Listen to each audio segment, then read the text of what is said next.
各位朋友，大家好，《长安十二时辰》这部剧不知道大家看过没有？我个人认为这部剧是近年来难得一见的一部好剧。虽然说表面看起来这是一部悬疑剧，或者说叫惊险剧，但是呢，它其中包含的历史元素也是非常的丰富。而且更为可贵的是剧作者对这些历史元素的把控，不管是在总体上，还是具体到每个分镜头上，都是把握的非常的准确。可以说，在历史方面的处理上，这部剧可以说是教科书级别的，非常可贵。这部剧播出的时候呢，我还没有开通我的这个频道，所以呢，就失去了这么一个好好讲解这部剧的机会，可以说是颇有恨不相逢未嫁时的感触。不过呀，我听说这部剧呢还要拍第二季，第二季的名字都有人想好了，说叫《长安24时辰》，据说还有第三季叫《长安36时辰》。以此类推，我相信最后一季应该叫《长安长命百岁》，这是跟大家开个玩笑。不过呢，第二季倒是真的有可能继续拍，因为在第一季结束的时候留下了很多的伏笔，就等着第二季再做延伸。这部剧呢，还有一个特点，就是虽然它的基本故事架构是虚构的，它虚构了一个在唐玄宗天宝3年，长安遭受恐袭的这么一个事件。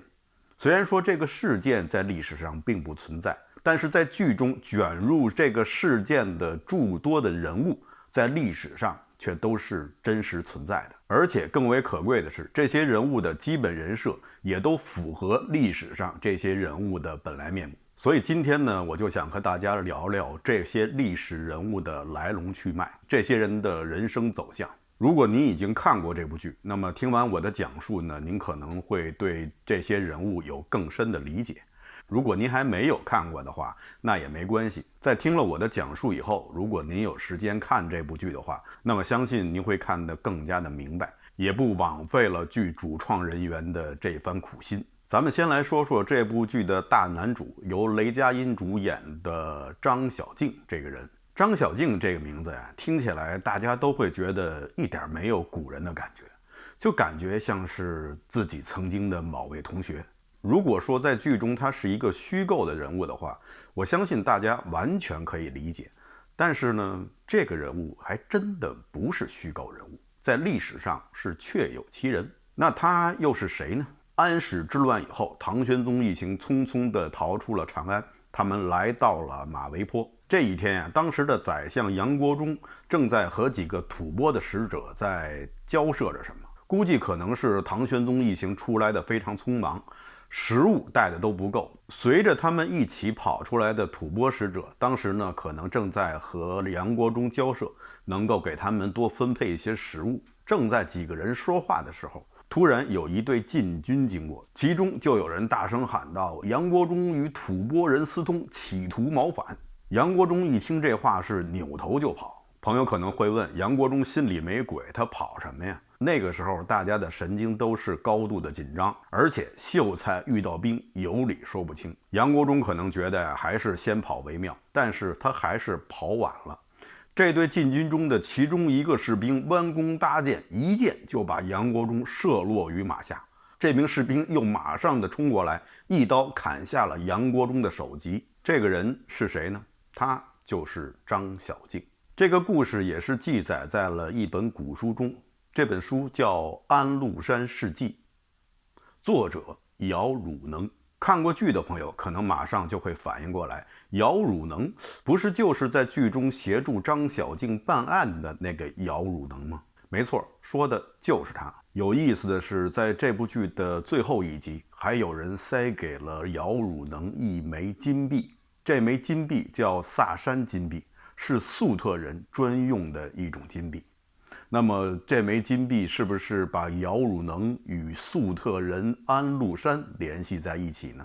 这些呢，就只有到下一季《长安24时辰》的时候才能向大家揭晓。张小敬曾经当过7年的西域兵，9年的部良帅。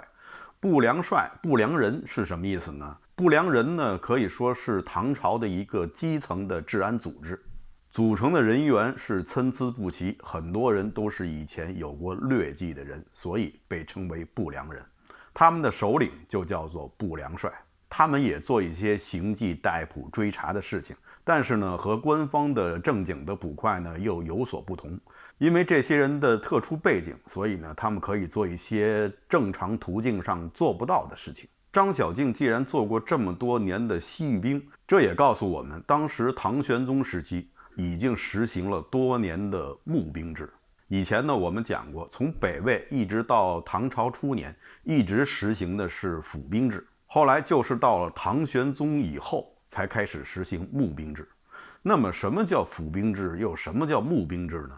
简单的说，像现在在韩国、在台湾实行的就是府兵制，而在中国大陆和美国实行的就是募兵制。唐玄宗时期之所以实行募兵制，这也是无奈之举，因为当时土地兼并的现象特别严重，国家也失去了大量可控的土地。而府兵制简单的来说，就是国家给老百姓土地，老百姓耕种土地，然后交税，同时还要服兵役。但是当土地兼并过于严重的时候呢，国家手里就缺乏了可支配的土地，那么没有土地给这些农民，这些农民也就不可能再为你去打仗。所以呢，唐玄宗以后就开始实行了募兵制。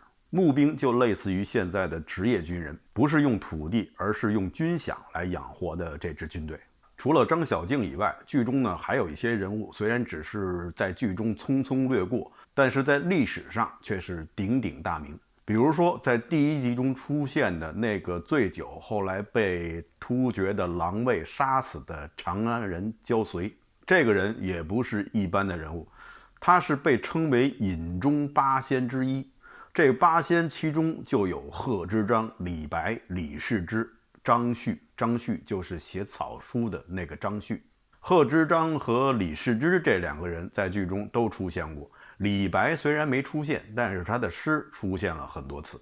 当时那个狼卫杀焦遂的时候，曾经问过焦遂身上带的一个饰物，问这是什么？焦遂说这个叫金鱼带，可以据此入宫。大家在看一些古装影视作品的时候，经常会听到皇帝赏赐金鱼带什么什么的。那么金鱼带到底是什么呢？鱼带是唐宋两朝的官员上朝时身上佩戴的一个物品，同时也是身份的象征。鱼带当然不是装鱼用的，如果是的话，那么大臣上朝就不叫上朝了，应该叫出海。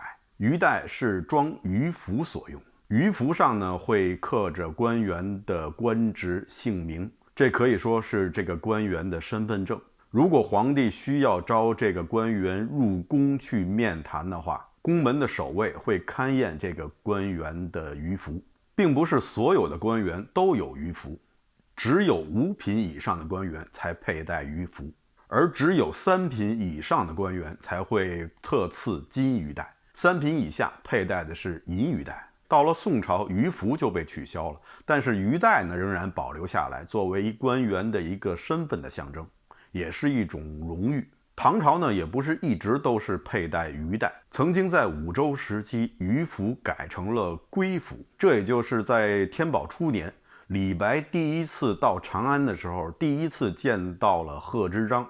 贺知章呢惊艳于李白的才华，两个人呢到酒楼里喝酒，喝着喝着呢，贺知章发现自己没有带钱包，也没有带卡，所以就把随身携带的皇帝赏赐的金龟拿出来换酒。这就是那句金龟换酒的成语的由来。金龟婿这个词也是源自于这个金龟。李白的这个李谪仙的这个外号也是贺知章叫出来的。贺知章去世以后，李白呢还写了一首诗来纪念他，其中呢就有这么几句：长安异相见，呼我谪仙人。西号杯中物，今为松下尘。金龟换酒处，却忆泪沾巾。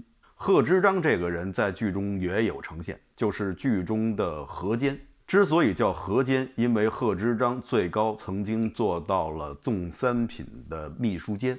当然了，历史上的贺知章呢，并没有领导什么静安司。贺知章号4名狂客，这个4名呢是个地名，就是现在的绍兴，并不是指的有4名狂客。就像我们知道的8大山人，说的呢是一个人叫朱耷，并不是8个人，所以呢不要搞错了。如果8大山人来吃自助餐的话，不能收人8个人的钱。刚才说到了，这部剧设定的时间是在天宝3年，也就是公元742年。天宝是唐玄宗的一个年号，唐玄宗执政期间总共只有3个年号，一个是先天，第二个是开元，第3个就是天宝。在年号这方面，唐玄宗可比武则天要节约得多。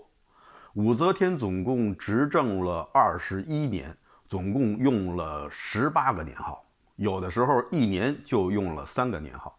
那为什么武则天要用这么多年号呢？我想这是不是女皇帝的特点？因为女性较男性而言呢，相对来说更加的敏感，更加的直觉，有时候呢也比男性更加的迷信。总之啊，是比男性更加的感性。所以呢，一有一些事情发生，武则天呢就会变得非常的敏感，她就会通过更改年号来使自己转运。我想大概可能是这个思路。说到这儿啊，我想再多说2句。武则天不光是喜欢改年号，而且呢，她还喜欢改谥号。一说起这年号、谥号啊，再加上庙号啊，可能有些朋友呢就觉得比较乱。我给大家简单的说一下。大家知道，不管是庙号还是谥号，都是后一任皇帝给前一任皇帝追封的。庙号你可以理解成饭店的房间号，就是把这个皇帝定位在哪个庙进行供奉。用英文理解呢，实际上就是这个皇帝的 location。谥号呢，是总结这个皇帝生前执政的得失，给予一个适当的评价。有的皇帝是只称谥号，有的皇帝只称庙号，这又是什么原因呢？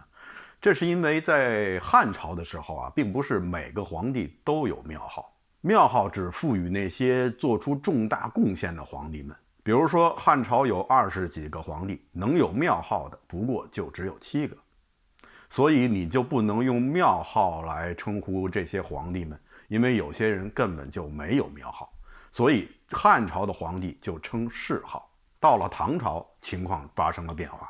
开始的时候还没问题，李世民给他的父亲李渊上的庙号是高祖，谥号为大武。后来李治给李世民上的庙号是太宗，谥号为文。所以如果按谥号，李渊应该被称为唐大武帝，李世民应该被称为唐文帝。等到了高宗朝，开始出问题了，可能是天下承平日久吧。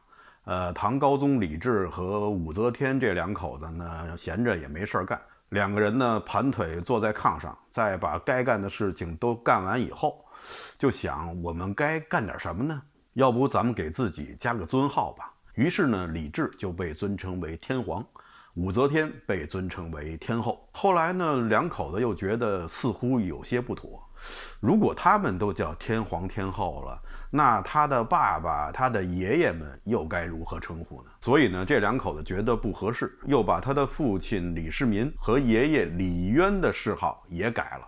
李渊好像改成了叫神饶皇帝，李世民呢叫文武圣皇帝。这样的话，如果叫谥号的话，叫唐神饶皇帝、唐文武圣皇帝，这就有点说不过去了。等到了武周朝，独立执政的武则天越来越觉得这个游戏好玩，他就继续的改，把自己的尊号啊加得特别长。他的这一习惯呢，影响了后面的几个皇帝，特别是唐玄宗。唐玄宗也是把自己的尊号啊弄得特别长，恨不得把自己知道的那些好的意思的字啊全放进自己的尊号内。这个尊号呢，一口气念不完，每次念呢都要2个太监接力着来念，最后结果1个太监被憋死了，另外1个太监也得了哮喘。后来可能唐玄宗也意识到了自己这么长的尊号，将来自己下去见他的那些先辈们的时候，估计会被群殴的。所以呢，为了不挨揍，唐玄宗呢就开始给他的所有的前任的皇帝们开始加谥号，这等于给前任的几个皇帝每个人配了一条长长的裹脚布。也就是因为这样，所以唐朝的皇帝呢就不可以称谥号，实在是太长了。而庙号是唯一的，因为从唐朝开始，每一个皇帝，不管你干得好也好，还是干得不好也好，每个人都有一个庙号。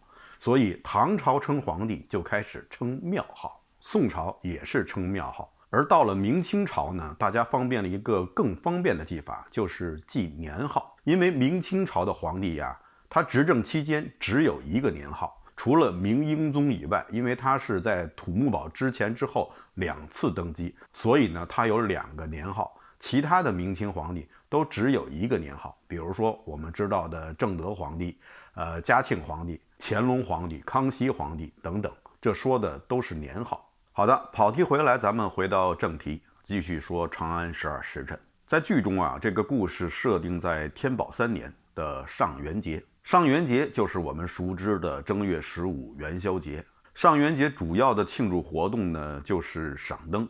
说起来啊，这个上元节看灯会还是从隋炀帝杨广开始的。等到了唐玄宗时期，灯会就变得更加的热闹，场面也更加的大。当时的长安城可以说是人头攒动，夜以继日的狂欢作乐。为什么上元节会这么热闹呢？这是因为当时在唐朝长安是实行宵禁制度的，也就是说，到了晚上，各个城门、坊门，长安总共有108坊，每个坊都有自己的坊门。长安呢还有自己的城门，到了晚上，城门、坊门全部都关闭。如果你还在街上行走，被金吾卫的士兵们抓住的话，那你就触犯了法律，你犯业了。犯业可是一项大罪，绝对不是罚点款就可以了事的。而到了上元节，法定是要开禁3天，如果皇帝高兴的话，还可能开禁5天。所以这也就难怪这些老百姓晚上都出来狂欢了。宵禁制度呢，是到了北宋年间才被取消，这也是北宋的时候商业这样发达的原因之一。在剧中啊，有一段戏是有一个叫徐和子的歌星在高台之上唱歌，吸引了成千上万的市民来观看。这个徐和子也是历史上的真实人物，她是唐玄宗的御用的女高音歌唱家，在当时的受欢迎程度，可能只有当年的邓丽君才可以与之媲美。这个徐和子唱歌的最大特点就是她的高音。唐玄宗曾经让他的御用的笛师，一个叫李默的，让李默与徐和子比，到底是笛子的声音高还是徐和子的声音高。最终的结果是曲中笛裂，可见徐和子的高音已经到了声控武器的程度。后来安史之乱以后，徐和子流落民间，晚景凄凉。大家不知道没有注意到，当时观看徐和子表演的那些唐朝的侍女们，她们脸上的妆，其实啊，剧中表现的还是非常非常的含蓄的。真正唐朝女子的妆容，那要比这夸张得多。所以啊，在此呢，我想向那些喜欢穿越到唐朝的男士们特别的提醒一下：如果你到了唐朝的大街上，看到了一群女子，脸上涂着厚厚的红粉，额头正中还贴着一个花钿，又叫花黄，2个耳朵下面还有2条长长的血痕，似乎还在淌着血，还有那个眉毛居然是绿色的。这时候你千万不能哇呀的叫一声，扭头就跑，这些人可不是女鬼，就是你去唐朝想要去找的美女。唐朝有一段时间的美女就是这个样子。这样的美女如果穿越到了现在，她如果往交通路口上一站，红红的脸，绿色的眉，额头正中还有一片金黄，那我估计如果你开车的话，你都不知道自己是停呢还是行。这个绿眉呢，当时叫翠眉。那么什么时候又开始流行了黑眉呢？这一点呢，还要归功于杨贵妃。是杨贵妃有一天呢，打扮呢跟以往不一样。这一天她脸上敷的是白粉，然后眉毛画的是黑眉。她一亮相，大家都觉得这个搭配非常好。从那以后，黑眉才开始慢慢的流行起来，最后成为了社会的主流。当然了，流行这东西呢，总是变来变去的。唐朝也不是一直都是绿眉，也不是一直都是黑眉，毕竟是200多年的历史，那其中的变化就太多了。长安12时辰的故事讲的是突厥的狼卫企图在长安制造恐怖袭击事件。当然了，历史上是没有这次恐袭事件的记载的，但是没有记载，并不是说没有发生过，因为有可能这个恐袭事件没有成功，就被有关的部门化解于无形了。在当时，突厥人是很有可能对长安采取报复行动的，因为在这之前的2年，朔方节度使王忠嗣将军就带兵重创了突厥，杀死了当时的突厥可汗。王忠嗣将军在剧中虽然没有出现，但是呢，经常被提及。在剧中出现的是他的女儿叫王运秀，和他女儿一起出现的还有一个人叫元载。这2个人一会儿呢我再说。到了天宝5年，也就是剧中的时间过去2年以后，突厥的新可汗又被当时的回鹘部落和其他的几个部落联合杀死，首级就献给了唐朝的皇帝。也就是从那以后，突厥人一部分内服或者归顺于其他的部落，另一部分人就开始了他们的西迁之路。历史上把这个时期的突厥叫后突厥，以区别于被唐太宗李世民灭的东突厥和被唐高宗李治灭的西突厥。后突厥西迁以后，后来又信仰了伊斯兰教，势力更加的壮大，后来又建立了塞尔柱帝国和罗曼苏丹王国，以至于到最后建立了奥斯曼土耳其帝国，台湾叫鄂图曼帝国。最终这次西迁是改变了全世界的版图。这方面呢，我在以前的视频节目中曾经谈过，所以呢，今天就不展开了。王忠嗣呢是唐玄宗的养子，忠嗣这个名字也是唐玄宗给他起的，因为他的父亲以前是唐朝的一位将军，后来在作战中殉国，唐玄宗就把他的儿子养了起来，后来又取名叫忠嗣，就是忠臣的后嗣的意思。王忠嗣从小是和太子李亨一起长大的，所以他长大以后也一直是对李亨是很拥戴的。这也就是为什么他后来被李林甫陷害，差点丢了性命的原因。王忠嗣的女儿王运秀在历史上呢是一个才女，在历史上她最终还真是嫁给了那个凤凰男元载。元载在唐德宗的时候是身居宰相的高位，这位凤凰男终于是登上了高枝，但是呢好景不长，最后被人举报，也被唐德宗处斩。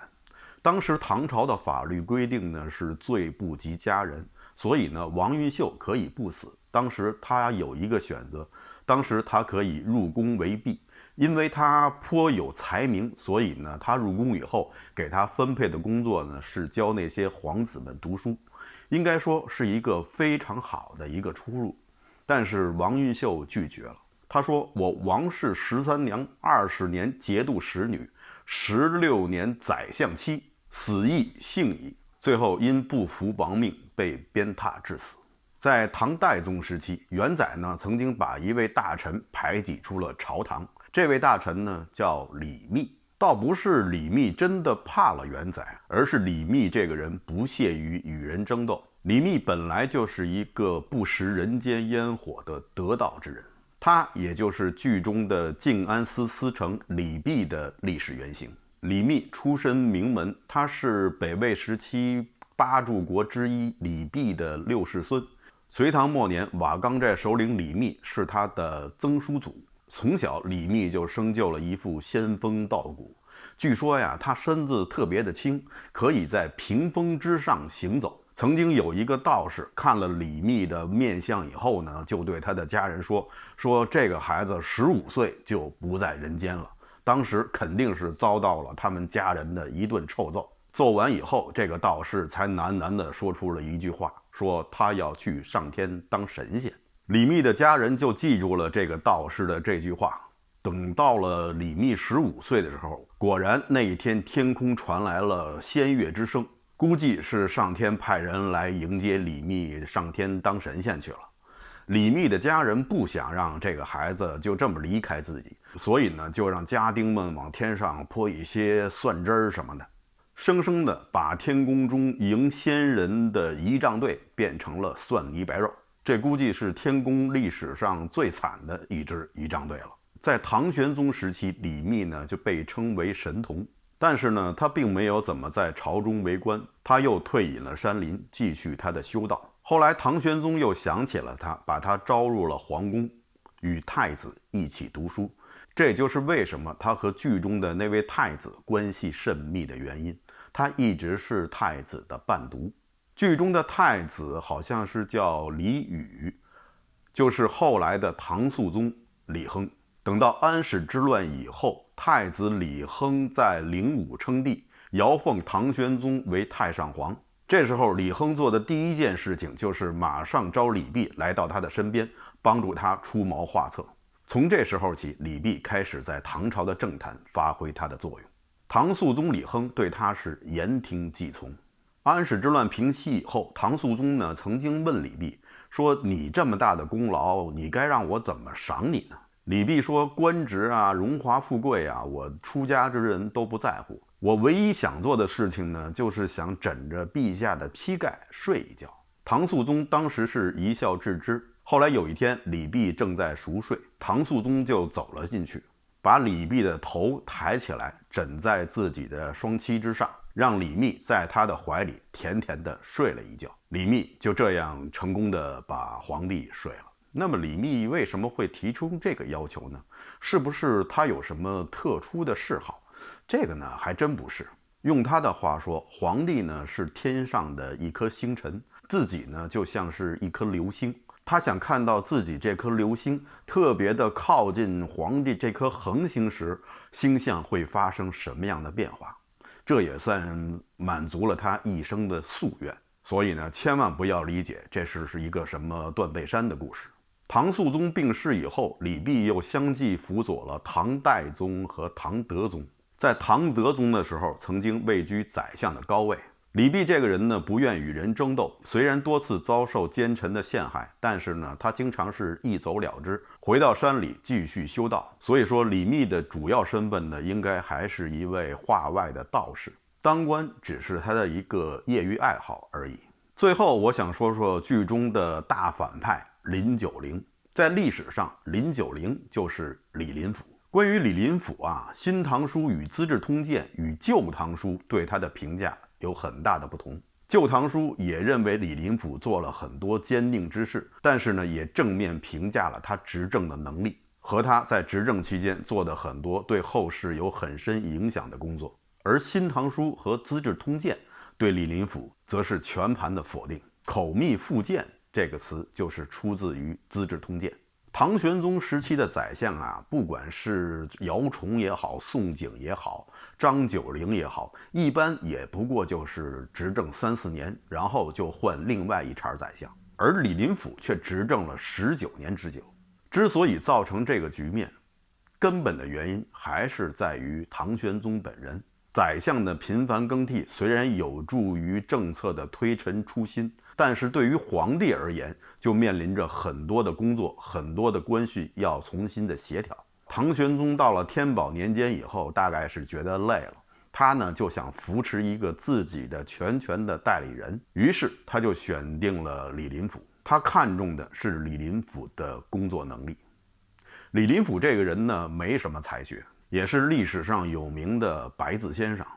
他曾经有一个亲戚生了一个儿子，他写了一份贺帖。因为他官居宰相，所以呢，他的这个亲戚呢，特别把他的奉帖拿出来给大家看。大家一看啊，不禁差点笑出声来，因为李林甫把弄璋之喜的璋字写成了一个犬油旁的璋字，这样就使得美玉变成了畜生。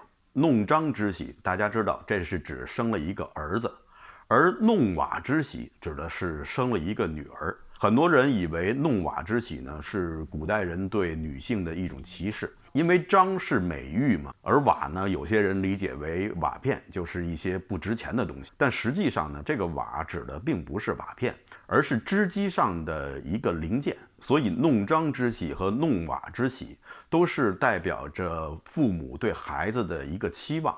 期望做儿子呢，将来可以能够做官，而女儿呢，可以在家织织布，相夫教子。其实呢，这更多反映的是当时的一种社会分工。如果非要说这是对女性的歧视呢，有一点点，但是呢，也没有那么夸张。李林甫前后执政了19年，在这19年里，唐朝由盛转衰。所以，如果从结果决定一切的角度来说，李林甫定性为一个奸臣，这一点是没有任何疑问的。但是从另外一个角度来看，李林甫也是一位治世的能臣。唐玄宗李隆基之所以如此信赖他，还要把权力全部下放给他，也是看中的他的能力。李林甫执政的时候，安禄山绝不敢反。每次安禄山进京述职的时候，面对李林甫都是噤若寒蝉，虽在隆冬仍然是后背冒汗不止。因为不论安禄山想什么，李林甫一眼就能看穿。安禄山在边关的时候，他的眼线也要经常向安禄山汇报李林甫对他说过什么话。如果是李林甫说了安禄山什么好话，安禄山知道以后呢，就非常的高兴，恨不得来一段胡旋舞。如果是李林甫说了一些不好的话，安禄山就大呼叫我要去死了。所以可见安禄山对李林甫的惧怕，由此也能看出李林甫这个人绝不简单。等李林甫去世以后，杨国忠专权，安禄山才最终造了反。所以我觉得呀，《新唐书》和《资治通鉴》对李林甫的评价呢有失偏颇。不过我也不觉得奇怪，在欧阳修和司马光这些人的眼里呢，李林甫是一个标配的奸臣的嘴脸。像比如他不是考取的功名，他是由蒙阴得到的官位；又比如他是走的裙带关系，最后当的官。再加上唐朝最后由盛转衰，那李林甫是一个铁定的奸臣。安史之乱以后，唐玄宗不是躲到了四川吗？当时有一位大臣叫裴世衍的问唐玄宗说：“你对李林甫如何评价呢？”唐玄宗说：“李林甫嫉贤妒能，世人无人可比。”那裴世衍又问：“那皇帝你为什么用他用了这么长的时间呢？”唐玄宗默然不语。所以啊，大家可以想一想，李林甫的锅其实唐玄宗也应该背一点。由此啊，我又想到了在北宋时期，有一次宋神宗让司马光对一段水利工程做一些评判，司马光就洋洋洒洒地写了一篇文章，说这个工程呢应该这样做，应该那样做。宋神宗觉得他言之有理，于是呢就和司马光说要不然就由你来督造这个工程吧，既然你说的这么透彻。可当时的大臣吕公著就上书宋神宗说你让我们司马光这样的大儒去做督造工程这样的事情，你什么意思啊？你是看不起我们吗？我们怎么能去做这样卑贱的工作？后来宋神宗无奈，只好收回成命。所以我就想啊，历史上有很多人满口的仁义道德，但是为官要真让他们做点实事，却是什么也干不了。这又不禁让我想到了在钱钟书老先生的《围城》中，赵新梅对方鸿渐的一句评价，说你这人人不错，但全无用处。所以说呀，对历史人物的评价真是一件非常伤脑筋的事情。或许正如白居易白老先生的诗所说的这样：周公恐惧流言日，王莽谦恭未篡时。向使当时身未死，一身真伪，复谁知？如果没有日后的安史之乱，唐朝衰败，李林甫又没有执政那么长的时间，那么历史又会对他做出什么评价呢？好的，以上就是本期节目的全部内容。这部剧呢，包罗的内容非常的多，我是不可能在一集的时间里把它说完的。所以呢，说的不到之处，还请各位多多见谅。如果大家感兴趣的话，咱们再接着说。好的，谢谢大家收看，咱们下期节目再见。